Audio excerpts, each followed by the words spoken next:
Hello, hi there. Thank you so much for joining me. Thank you for watching my YouTube channel. It is such a pleasure, it's such a joy to have you join me. I appreciate you so much. Please don't forget to subscribe.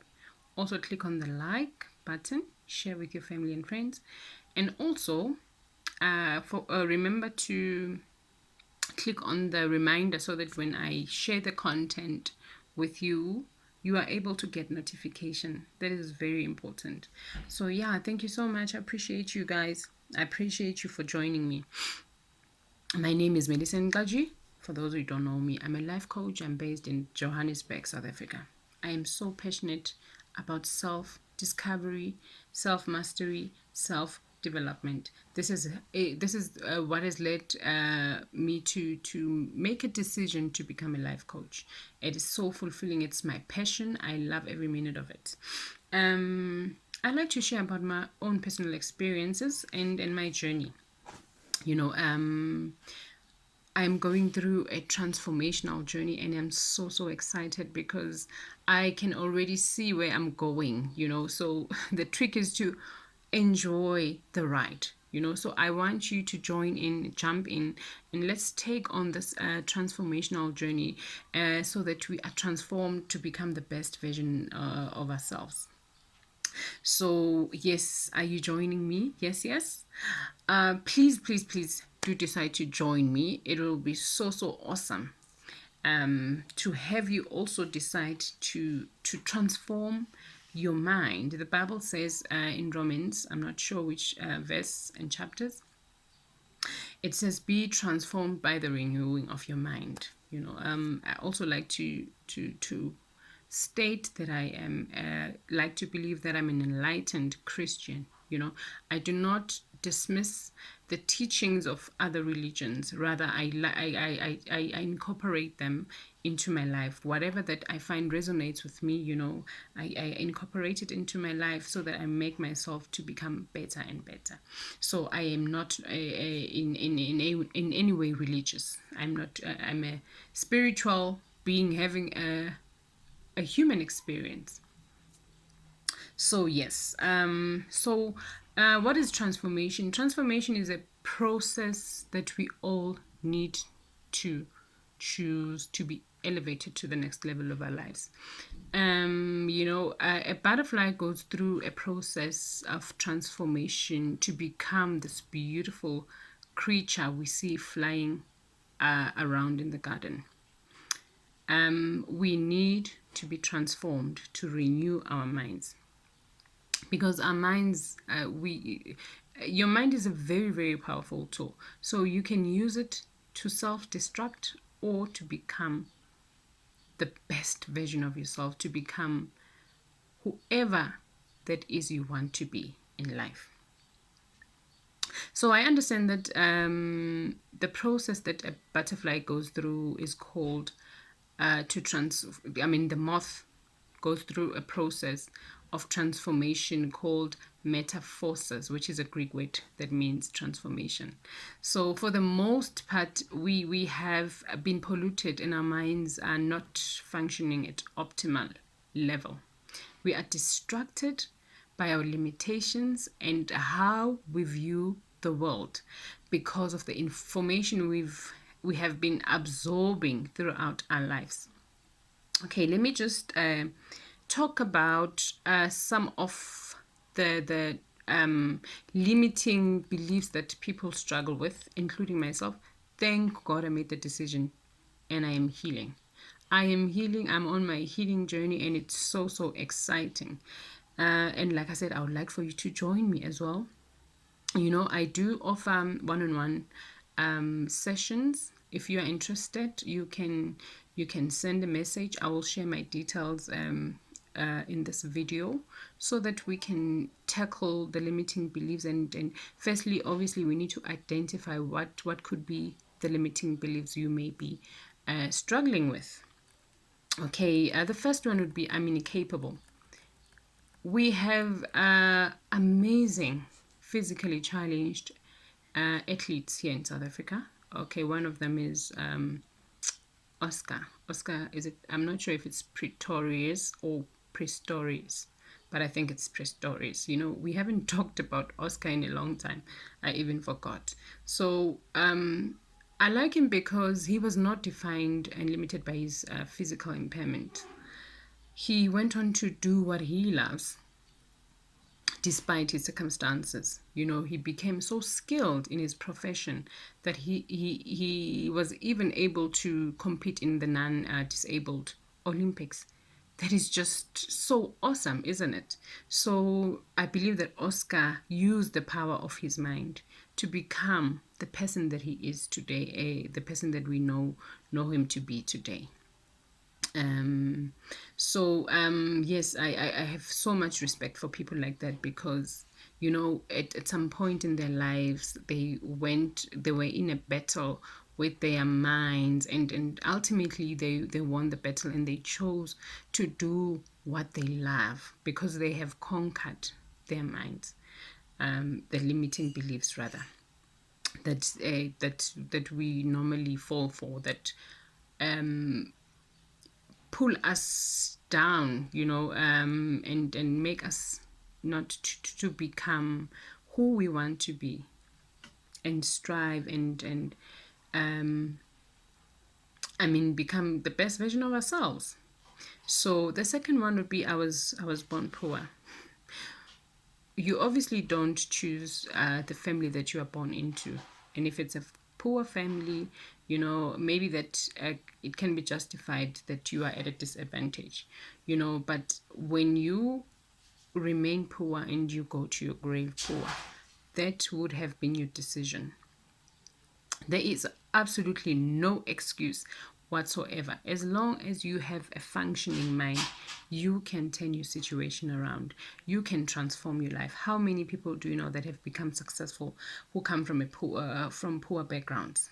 There is a book that piqued my interest. One of the coaches shared in her book club. I think she shared in a book club. It's a book called it's a book by Andres Pera. I haven't read the book as yet. I would love to have the book. The title of the book is From Homeless to Billionaire. So just the title just caught my eye. It means that the person was at some point homeless, and he went on to become a billionaire. Not just a millionaire, but he's a billionaire. So for me, that is just mind blowing. You have data, and I believe that you have a smartphone or you have a laptop because you are watching me. It means that you are at a better position. So what is your excuse? What is my excuse? I have no excuse to say that I was born in a poor family. I can still become what I want to be. I can still become the billionaire if I want to be a billionaire. So nothing is stopping you. Nothing is stopping you from becoming the person that you want to be. The next one would be, I am not beautiful enough. I am not sure how people define beauty. I think that is just a subject on its own. I think the media has a lot to do with how we define beauty. Back in the day when I was growing up, the skinny Barbie looking models used to be the ish, blonde hair, blue eyes. Now the narrative has changed. The voluptuous bodies, full lips, and small waists are the in thing. I know of a model. When I was growing up, her name is Alec Weck. She's from South Sudan, I think. She caused a stir, in the industry, in the beauty industry, because of a dark skin. And in those days, it was very rare to find dark-skinned models. It was actually unheard of, in the high fashion industry. As a result, Alex's mainstream success was celebrated by black women all over the world. Even Oprah Winfrey made a statement to say, if Alec had been on the cover of a magazine when I was growing up, I would have I would have had a different concept of who I was.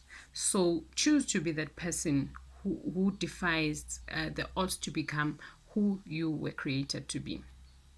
Also, it is important to define what beauty is for yourself. You are a beautiful creation. You don't need anybody else to tell you you need to look a certain way in order to to be to be deemed as beautiful. Just look yourself in the mirror every morning and say, I'm beautiful, because you are created in the image and the likeness of God.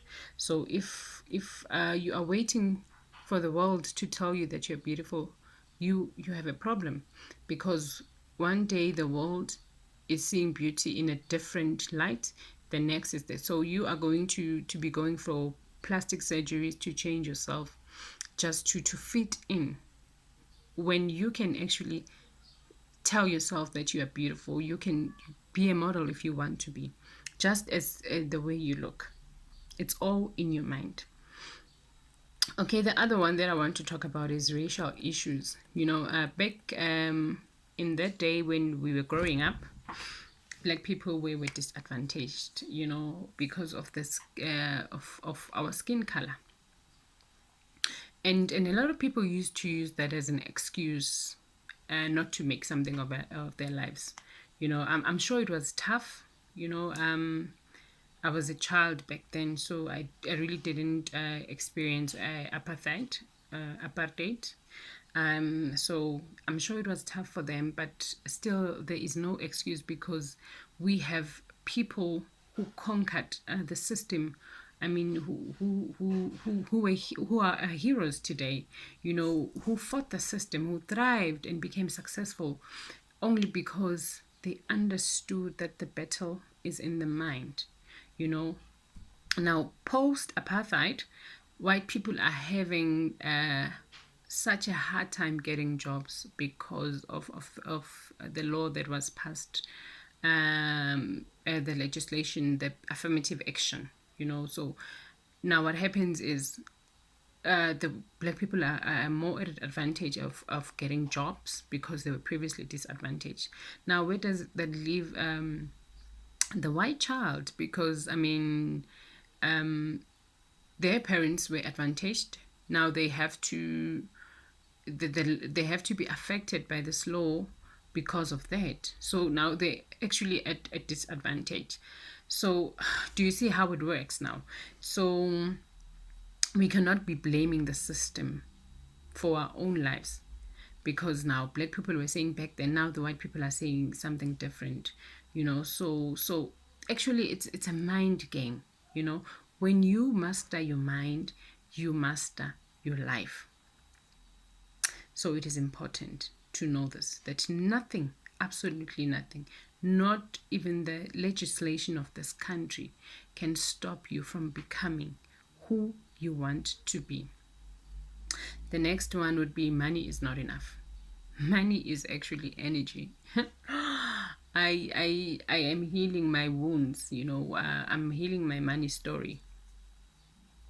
And I am so happy that I came to learn this information, because it is changing my life. It's changing my view, and it is so liberating.